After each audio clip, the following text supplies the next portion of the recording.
Escape the dungeon!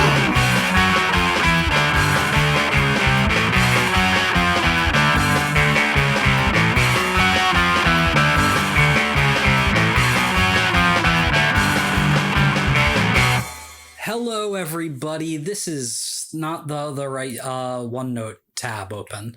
What is this? The first episode? Not that part is any different, but I noticed that my pre-game intro thing was wrong. Hello, everybody. This is Escape the Dungeon, the podcast where we ask you to join us as we explore the world beyond the world's oldest role-playing game. My name is Mike Cripps. I will be your master of ceremonies, and I am joined by 4 mystifying players. Zach Brass. Well, thank you for having me. You're welcome. Dom Brass. Oh, hey, it's good to be here. Yeah, I know it is. Nate Brass. What's up, Internet? That's me. Hi. Hi. And Tyler Knittle. Everyone looks so wonderful tonight. You know, I'm just so glad to be a part of it. Each season, we will be playing a different tabletop role-playing game. This season, we are playing Urban Shadows 2nd Edition, a Powered by the Apocalypse game published by Magpie Games. Guys, I don't think season 2 is gonna be that much longer. This is episode 49. Wouldn't it be so nice if we could put a neat little bow on this, well, on an even number like 50? You'd like that, wouldn't you?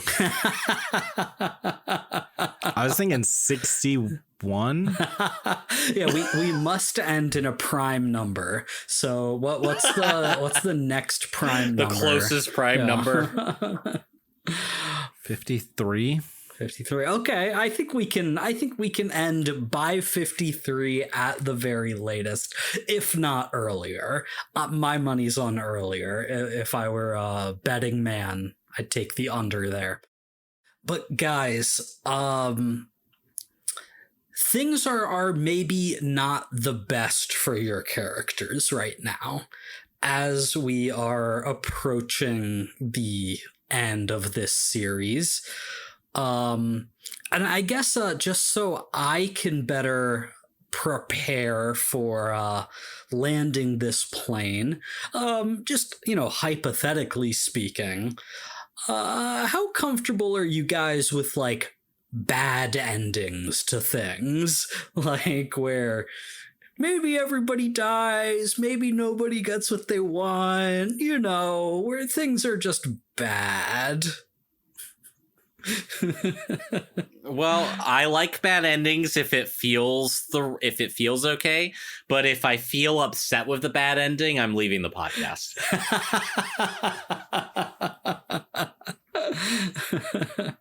I feel you. I feel like what matters is that people get the endings they deserve.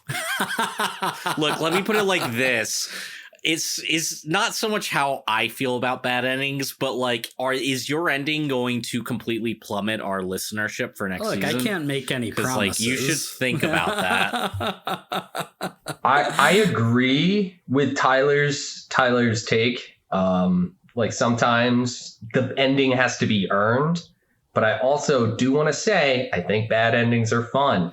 Sometimes. Let me rephrase that a little bit, because I've been thinking about this in slightly different terms recently.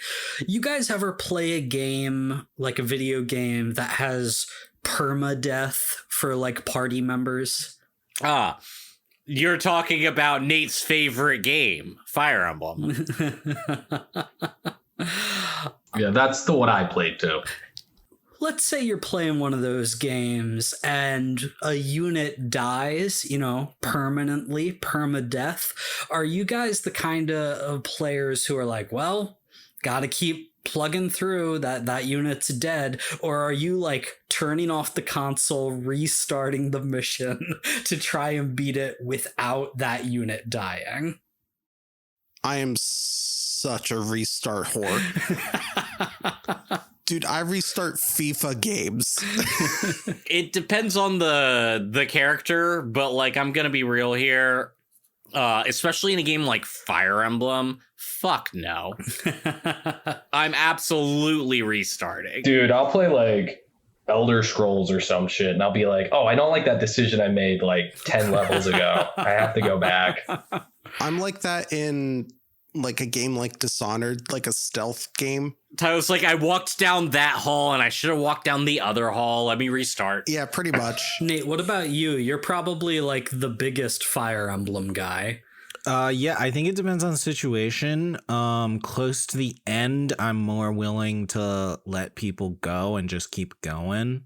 I feel like I don't want to like lose people in like chapter 5. You know how that? Yeah, you know? I feel that. It's like, oh, I lost a unit I really liked like in the first 10 chapters. I'm going to restart, you know? No, Nate, I'm totally with you. When it is towards the end of the game, I'm more willing to let them sacrifice themselves for my victory. Yeah, and you end the game with like 3-4 dead units. Have you guys heard about Nuzlocke Pokemon runs? Yeah, oh yeah. Oh, yeah. I've considered it. The basic concept is you treat Pokemon as if it were permadeath. There's more like extra self-enforced rules on top of that, but yeah, it's like your Pokemon gets knocked out. Usually in those games you just go to a Pokemon center, heal them back up. Nuh-uh, not anymore.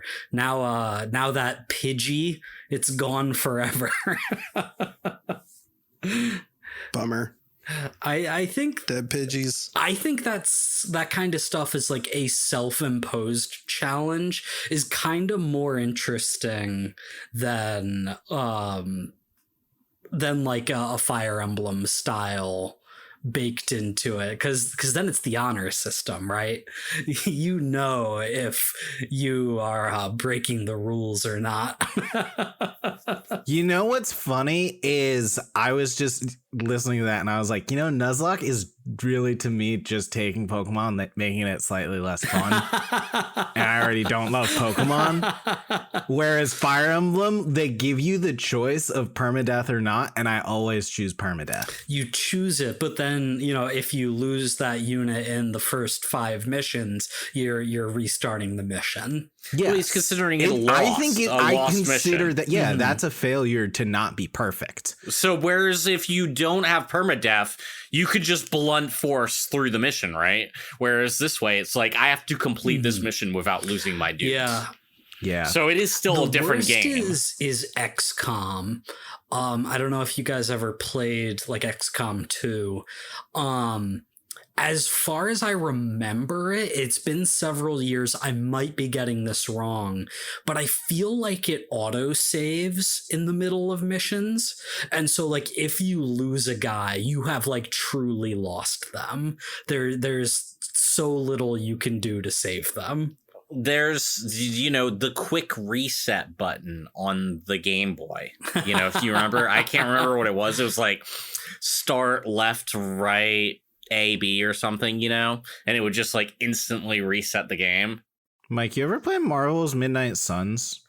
I have played some of it. I think it's good, but I never like really got that far.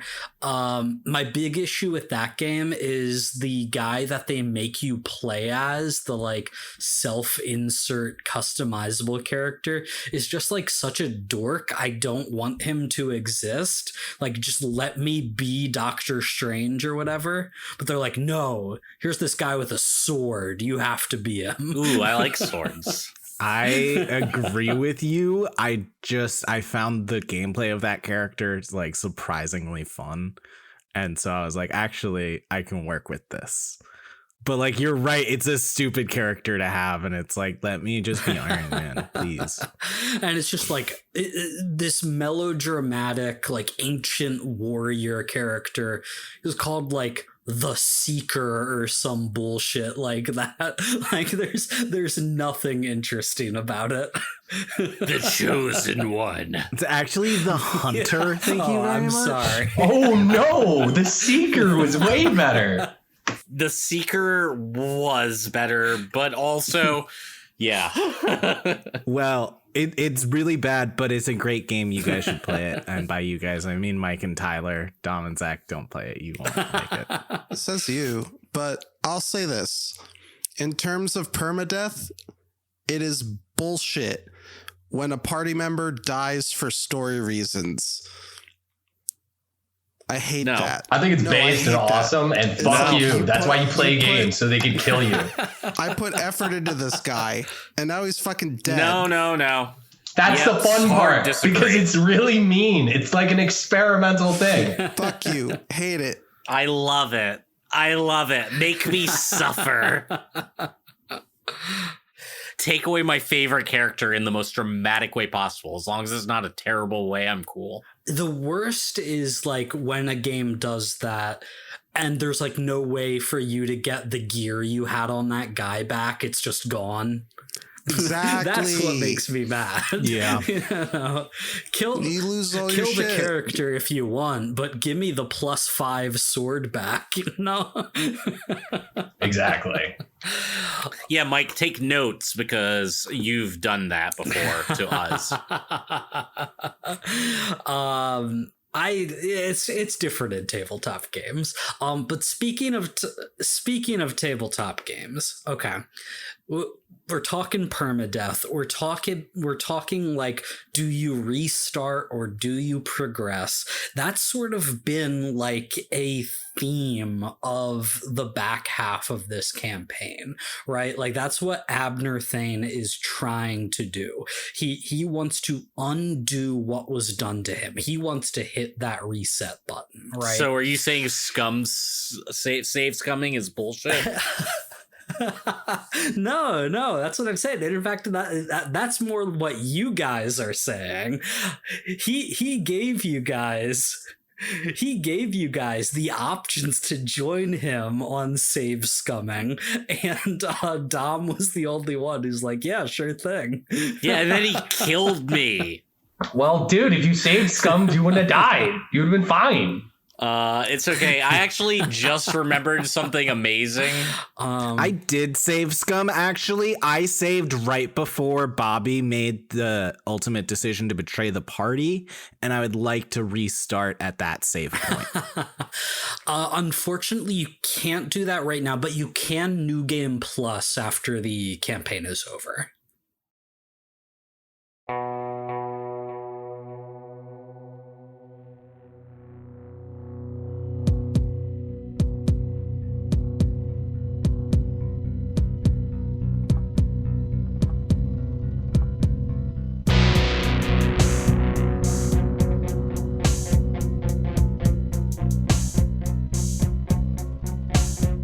Previously on Urban Shadows, there's been bad blood between Ezra and Bobby for a long time.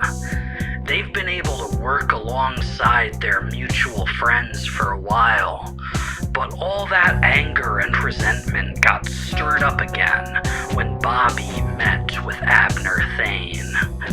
While Ezra was willing to put the past behind them to stand against Thane, Bobby was not.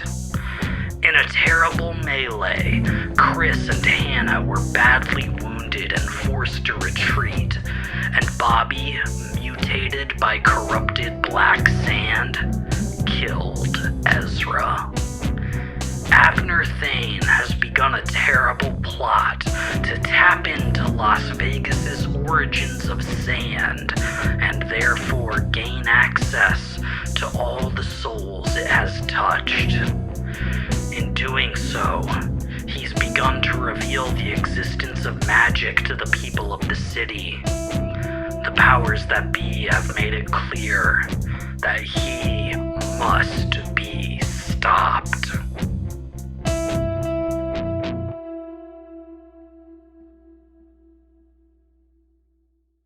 Let's start with Chris and Hannah. You guys are back at Chris's house. You are with members of the powers that be. A mage healer has been able to treat some of the wounds that Bobby inflicted on you, but not all of them. And frankly, I don't think you really have time to stick around and wait for all of that to be healed. I'll say you can each clear one harm, but that is gonna be it for right now. As you are being healed by these wizards, Adrian is with you, and she has sort of filled you in on what's been happening in the hours since you got back and sort of passed out. Abner Thane is out in the city. He's done this big magical display, and he is like breaking the part magical, part mundane barrier between the magical world and the non-magical world. And people are freaking out. Just how are you guys feeling, and what is your reaction to all of this as you are getting brought up and caught up to speed? I think they'll get over it. I did. It's been a bad day, right? It's been a bad day. I think Chris is like kind of in a state of, if I can stay angry at all of the things happening right now, then I won't have time to process how fucked up this all is and have a mental breakdown. Yeah. So a balance between like burning anger and like trying to push all emotions to the side, all in order to not emotionally break and just like be dead to the world.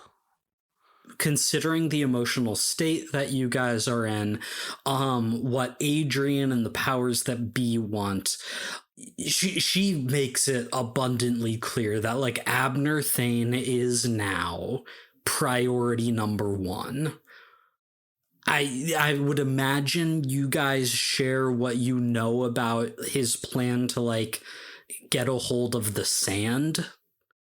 So Adrian is like, okay, we cannot allow that to happen. We have to undo this. We have to maintain the divide between the natural and the magical. Chris, we need to call upon every favor that we have, every resource that we can find, because we cannot handle a wizard of this power by ourselves. This is not something that you and your little friends can just walk in on and beat the piss out of. So what do you have for us? Yeah, well, we have been working on this. Good. If you will all direct your eyes to the PowerPoint. I was gonna say, turn to page 3 of the handout. Celeste lowers the like roll top whiteboard. Yeah. Hannah pulls out a laser pointer. So first off, we are friends with the vampire hunters. Barbara is a good friend of our demon friend Ezra. So they have agreed to help us out with this. I feel like they would make a good disruptive distraction force. Then obviously we have the powers that be, all of you who can help with like the sealing magic, and then the spring court. We're good friends with the spring court. Wait, why are the demon hunters friends with a demon? They were hunting vampires, not this vampire. This is our friend, but like other vampires they were hunting, and there was a demon boy, and he also hunts monsters because he thinks it makes him cool. Yeah, where is that guy? I don't know. Probably dead. Just assuming? Come on. Chris would presumably think that Ezra's gonna kill Bobby, right? Ezra's stronger than Bobby. Ezra's gonna Bobby win. took a sensu bead before we left. Ezra was gonna win. Yeah, but Ezra hadn't taken any damage before he left. Yeah, but Bobby took his monster pill. Ezra would have won. All I'm saying. Zach, I would point your attention to the last episode. Reality. I'm just saying, if he went for it. Sure, bud. Yeah. Okay. Bobby knows it. Don't we have some ghost friends too? Oh yeah, are we friends with the ghosts? I should probably ask Dale about getting the ghost mafia involved. I feel like ghost bullets might be useful. They worked out well for Dale last time. Hey, Shut up. all I'm saying is that you made ghost bullets canon, so now they can give them to us. Previously, it was bullshit. Yeah, and I threw you a bone. And now we're gonna fucking take that bone for everything you immediately gave us. fucked up with it. Well, all I'm hearing is there's more. Listen, Krillin missed with the spirit bomb. It happens, you know. So, what I'm hearing, because I'm leaving this up to you guys. Ball is in your court to know what you've got, what you can do, what can help you against this. So we've got 4 factions here. It seems 2 magical factions, 2 non-magical factions. In the simplest sense. So I feel like we need some kind of ceiling magic. So we got a bunch of wizards and a bunch of powerful fae for that. Mm-hmm. Then we have ghost mafia and vampire hunters to lead the distraction and kind of. We also have the luck vampires too. Just saying. Yeah. I also got the luck, man. More fodder. We've been here the whole time. We're relevant to the plot. Hey, it was a brief setup, but it's a setup. They're there. But what about the imps? You could ask the imps for help. Well. Look who's coming crawling back to the dump. Could you incite a prison riot and get all of them on your side? Would you count the Hollywood elite that Ezra has befriended as a faction? So here's the thing. I don't think you currently have like a debt with the Phantasma crime family, just for example, to cash in. But that doesn't mean they can't be a resource for you. You can absolutely, like, if there are other factions you know of, if there are other things you can think you might be able to get, we can see if you can pull that in. So yeah, if you want to try and go to Sylvester Stallone and Jason Statham on the set of Vegas Prince, maybe. I have a debt, by the way, if I'm alive. Perfect. If we can get Stallone to convince the people of the city to riot against this mad wizard, it's just one more distraction, you know? It's more distractions. Oh my god, that is such a beautiful idea, Nate. Nate, look, even if I'm dead, he owes me. Now that I'm hearing more of the factions we have, I'm kind of thinking, what if we get the vampire hunters to look for the souls? to try and weaken him while we're doing this. Interesting. So that's sort of what I wanted to get to next, is just like a general idea of what your plan to deal with this is. I'm not gonna ask for like every X, Y, and Z bullet point, but just like what is Chris thinking about what your approach to dealing with Abner Thane might be?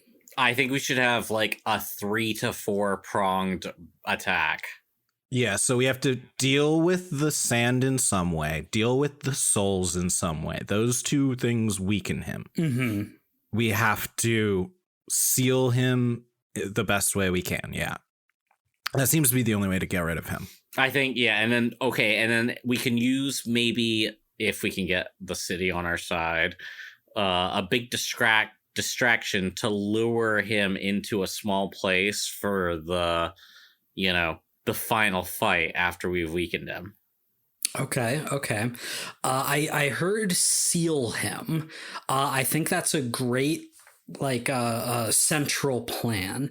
I guess what I want to push you to is seal him where or in what and how. And this is like, if you want to turn to your sanctum to try and figure out like the specific method, I think that's a good idea. But just like what are the most important aspects of what you're trying to do? I think if anyone has any ideas, we should seal him in something, very pivotably Vegas or related to the themes of the series. I'm just saying, I don't have an idea, but think in that direction. LJ's dead, right? No, he is not dead. Chris fucked him up pretty bad, but okay, all right, never mind. I was gonna say put him in LJ's church. If she killed him, that would have been called a DQ,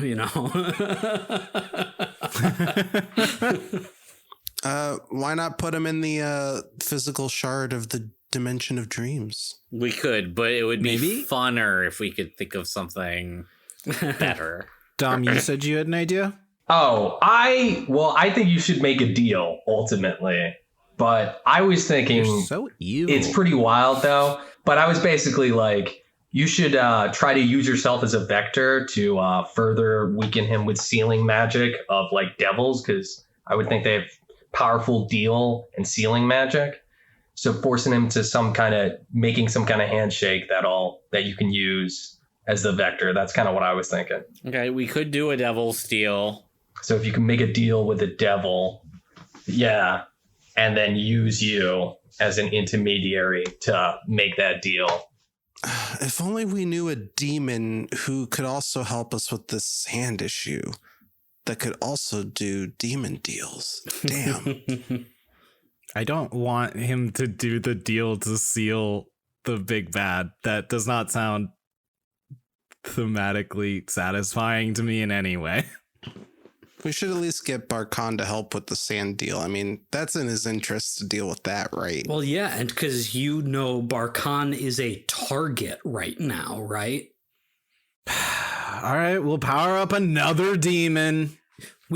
You want to pull in all your faction allies, okay? You want to try and coordinate an attack that will somehow wind up with Abner Thane being sealed away.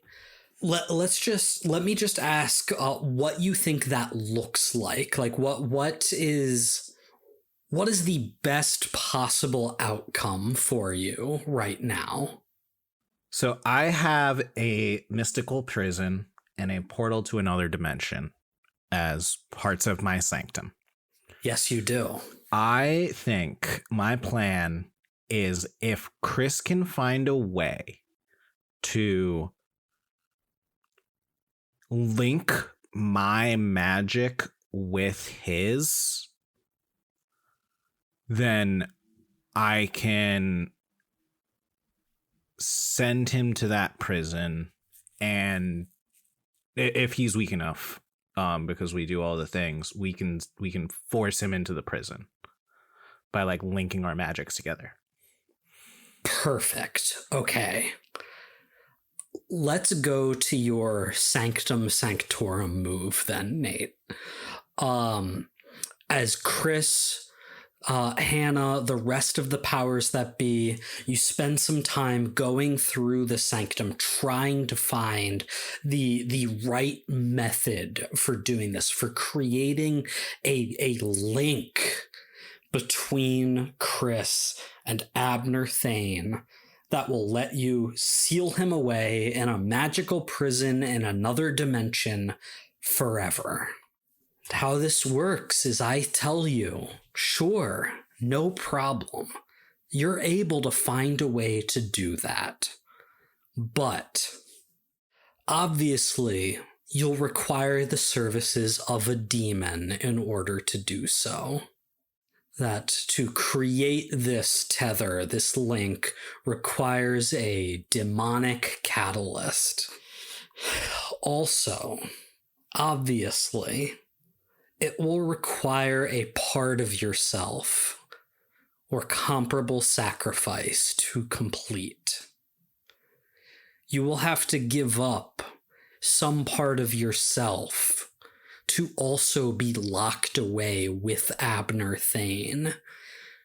You can only do this if both of you, in some way, shape, or form, are locked up after the link has been created. Son of a bitch. And last, but not least, is you've only got one shot at doing this.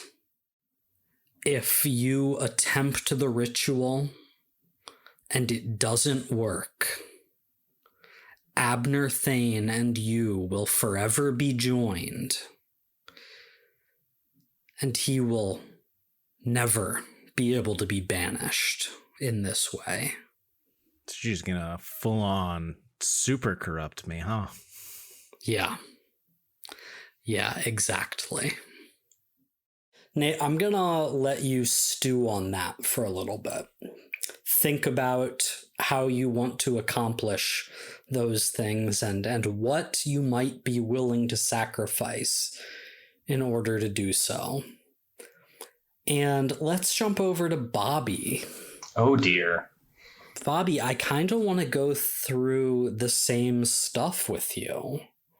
You've killed Ezra. You are feeling fractured, I believe. Your sort of sense of reality and self is kind of irreversibly broken right now. You know what Abner, who you have aligned yourself for, is trying to do to access the source of sand so that he may call upon the power of the souls it has corrupted. What do you plan to do? Where do you plan to go? What are you trying to accomplish to help Abner make this a reality? I feel like I burned most of my bridges. Yeah, I think that's fair to say. Yeah, so I don't know if there's anyone I can go to for help, so I'm just gonna head over to where Barkhan's at and, help him out. Just be muscle. That's usually what I do. Not Barkhan. Abner Thane. No, Barkhan is the place I'm going, because Abner's going there. I'm working for Abner. Yeah, so your plan here is to basically go join Abner's side and help him take over Barkhan's operation, the attack on Barkhan. Very good. I know you said you feel like you've burned a lot of bridges. Are there any resources that you are looking for, that you are trying to call upon? Anything at all that you want to bring over to your side of things?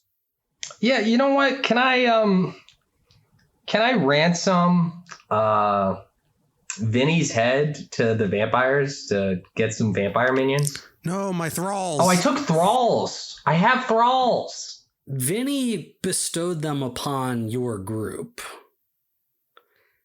And I feel like Bobby is established to be the one who has Vinny's head. Son of a bitch.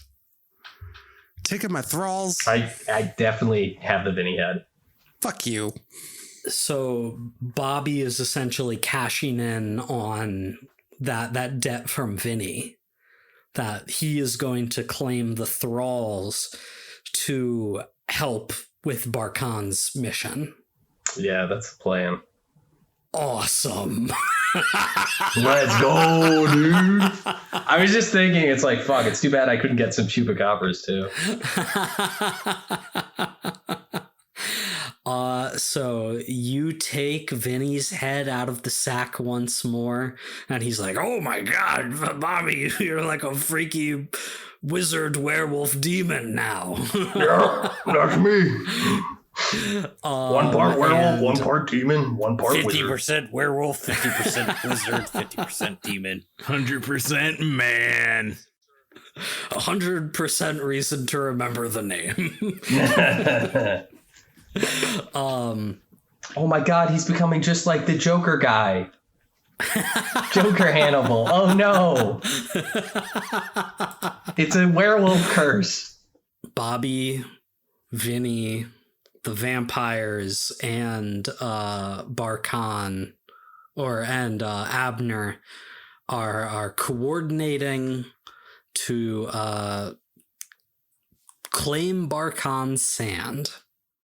Zach, you said there was something you wanted to talk about. R.E. Ezra. What? But I'm dead. Nice. You are dead. You, Ezra, did die. That happened. Not me. That's canon. But you brought to my attention. What did you bring to my attention? Well, you see, there's something called an end move in this game. An end move. And here we are, nearly at the end. Oh, wow. New rules. Nice. Well timed, dude. Tell me about this end move, what it means and what it does.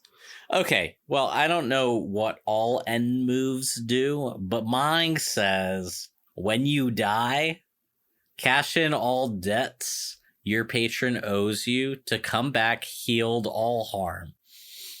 If you have none, your patron asks someone else to pay the debt for you. If they refuse, time's up. So I got a second chance, baby. Maybe you've got a second chance here. Yeah, I do. It's a hard baby because I don't have any debts for my sister. I do have an Azrael debt. I don't know if you'll let me use that because it's sort of a debt on my patron. Yeah, do these transfer over when, there was new management? But also, my patron can ask someone else to take a debt. And let's be real here. I've got a couple friends. What do you think it's like for Ezra in the moments immediately after Bobby kills him? I think he has one of those classic relive his life moments. Spends an awful lot of time in childhood enjoying being an innocent little baby Ezra. He was really into Power Rangers. Nah, he was totally an arsonist. Yeah, probably. You played with matches. No. Ezra was a delightful little weirdo. Does he have a lot of good memories from childhood with Cassie? I think so, actually. I think they probably got along great as kids and then fell horribly apart after the incident. After the incident. But before that, They were close. They were good. I think, argumentative, but would shank a bitch if they, crossed their sibling in the wrong way. Tell me about one specific standout memory that Ezra is seeing involving his sister. Ezra definitely got beat up for his sister. And he, it was probably some instance where they were young and some kids were making fun of her or something, and he was like, I got this, but got beat the fuck up. And definitely Cassie was all like, oh no, and he was like, no, don't even worry about it, I got a black eye, so I'm a badass. How old do you think, roughly you and Cassie were in this memory? Well, I view them as about 2 years apart. And I would say Ezra at this point is 13. Okay, so she's about 11. And I really want to get into this memory that Ezra is having. And I think maybe she's sort of doting on you, making sure you're okay. You're sitting on the curb after the fight. These bullies have walked away, and Cassie's probably in overalls and pigtails and taking a napkin and dotting your bloody forehead with it. Ezra, why do you fight? Oh, it was nothing. Those guys, they had it coming. They shouldn't have said that about your nose. It was rude.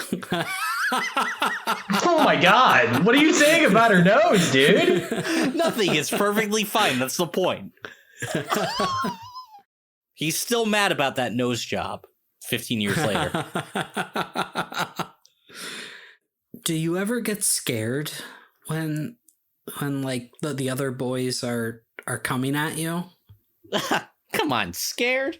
Oh, I mean, sure. Maybe they're bigger than me sometimes, but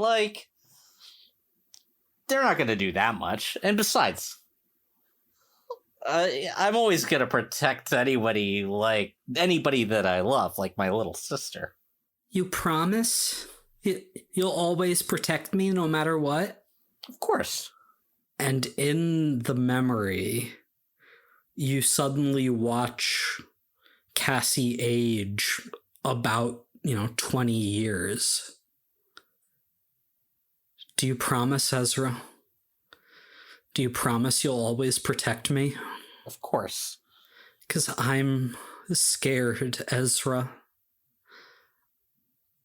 I don't understand what's happening to me. I don't understand why I feel the way I feel. It's like I have something inside of me that I don't recognize anymore. I mean, I just want to help.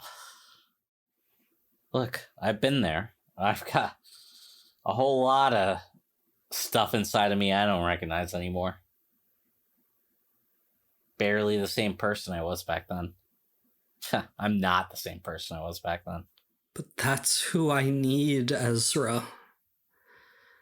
I don't need this guy who will only wants to fight. I need my big brother to listen and be there for me and fight when he needs to, but also to care. You're right. I don't know what happened. I know I've said some awful things to you. I've said that I don't want to have a relationship with you anymore, but that's not true. You're my big brother. I need you.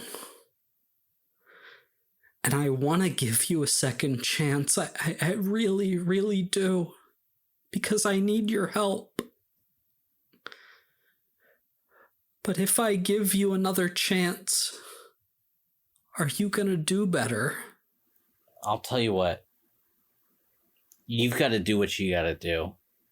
I'm going to try and keep on doing everything I can. But I need you to know. That's what I've been doing. I know I suck. And sometimes I'm not good at following directions. But I tried. I mean, like I follow my instinct and tried. But shit got a little murky along the way. But I promise I'm going to try harder. Okay, I'll give you another chance.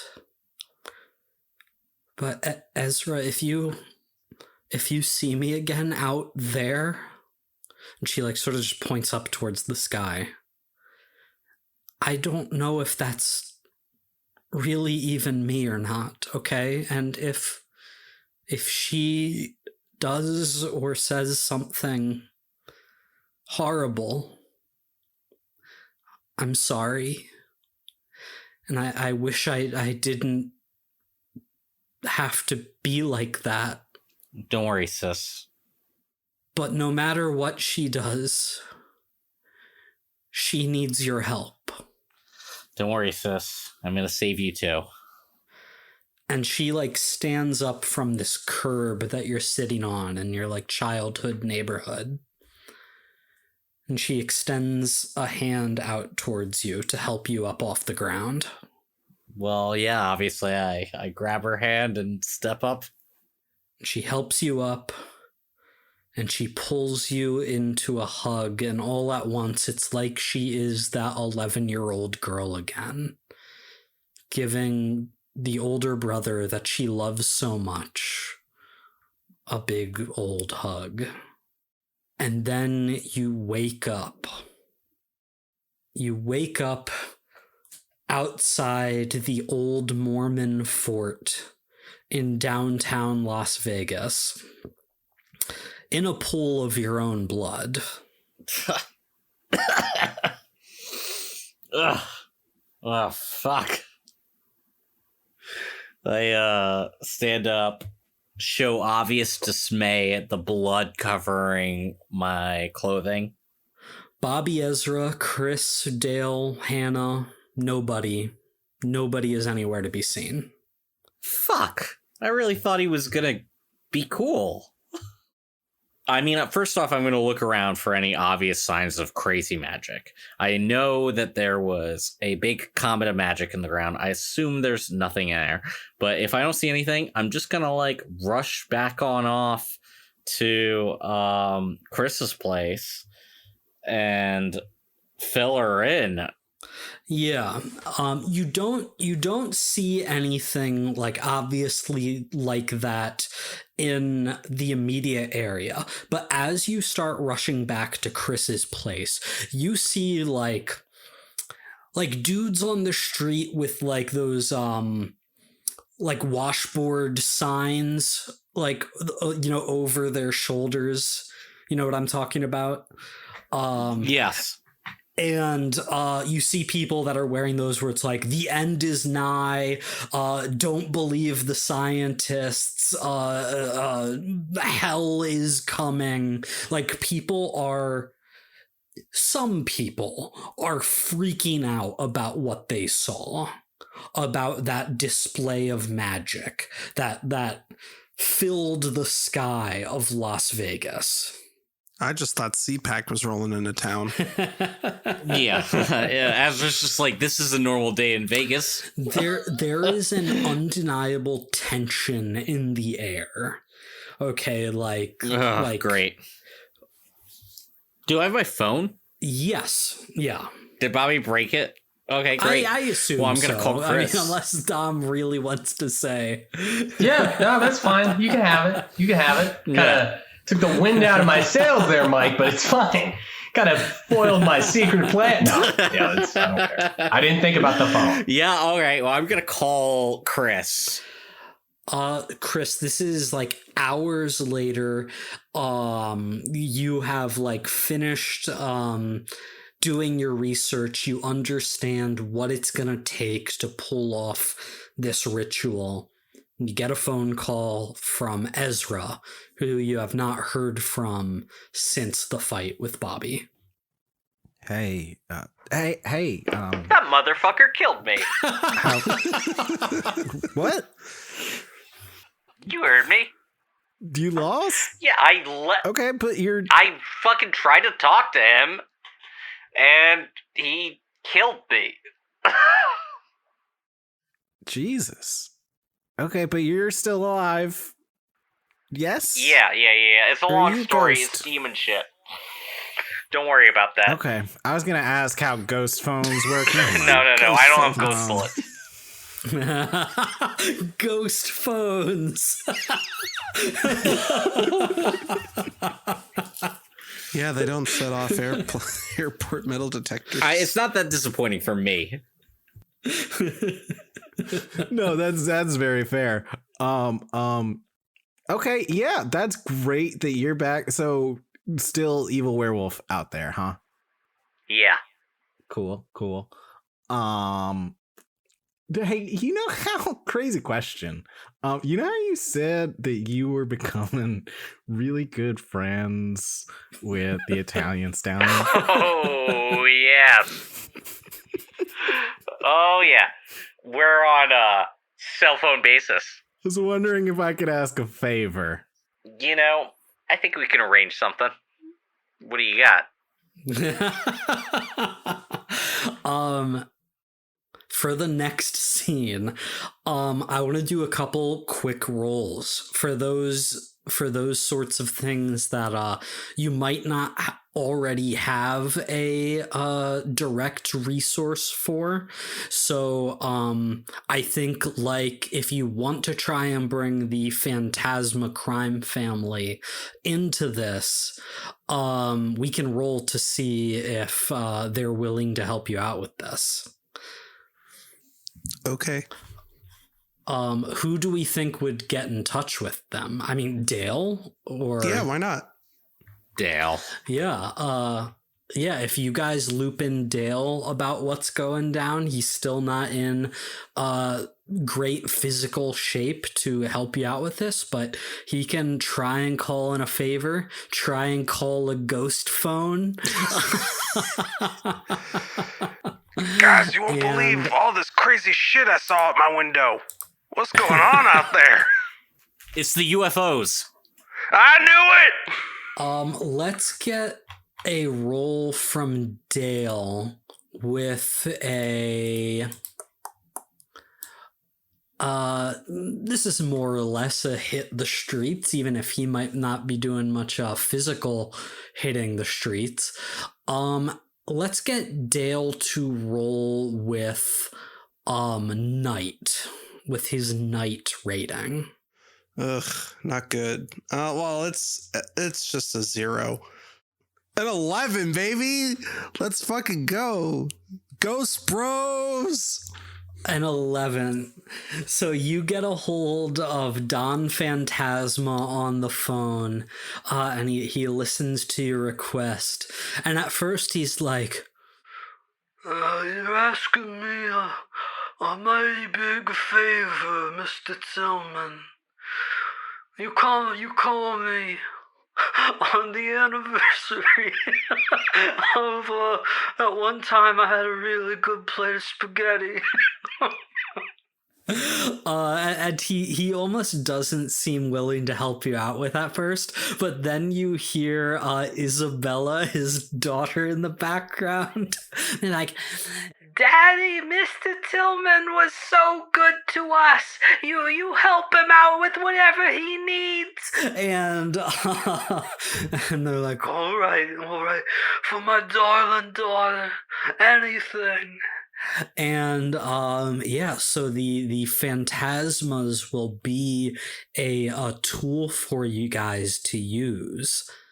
Is there anything else that you guys think you want to try and bring in for either side before like the final confrontation truly begins? Nate, I've given you some time to think over those things I told you about. You need a demon to create the bond. You have to sacrifice something important, and you've only got one shot. Let's start with the sacrifice. Do you have any idea what Chris would be willing to give up? What significant piece of herself she wants to forever bind to Abner Thane? And I lose this forever, huh? Yeah, because you have to lock it up away with him. Can be some aspect of your personality, like an incredibly treasured memory, a relationship. You know, it has to be something that really matters to her. Her magic. Oh man. Hell All right. Yeah. And as for the demon it will take, you have any thoughts about that?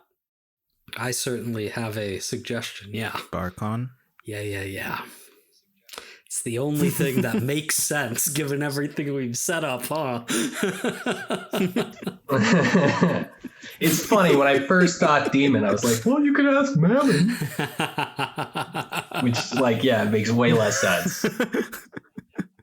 He's a dragon, dude. Dude, you're right. That's such a good point. You ruined that avenue for me. That was part of my plan. I was gonna. So you've got to get to Barkhan in order to create this bond. So everyone is going to him. Where is Barkhan? I think the only thing that makes sense for this to be the grand finale, the place everyone is rushing, is if it were one of the most iconic places on the Las Vegas Strip, which of course I've already planned and chosen. What a hack. Yeah, I really thought you were leaning into something specific, huh?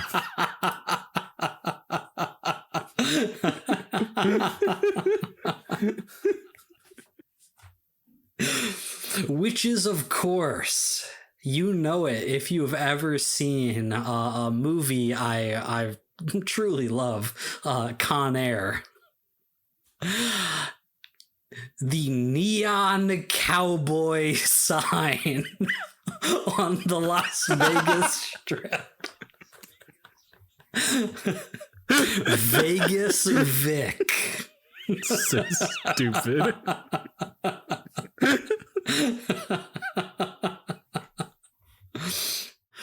That is attached to the Pioneer Club Casino. And I think this is where Barkhan has been hiding out. Where he has been producing sand that has spread throughout the city and infected many of its denizens with his corrupting influence. And so we see these two parties arriving on Fremont Street, standing in front of Vegas Vic on opposite sides. A tumbleweed blows down the street between them. Somewhere that mwah, mwah, mwah music plays. Abner Thane floats in the sky. Onlookers are confused, trying to make sense of this brazen display of magic they can't understand. So it has come to this. The sand will be mine. The Spice Melange. And I will erase all of you from this reality on the next final episode of this season of Escape the Dungeon.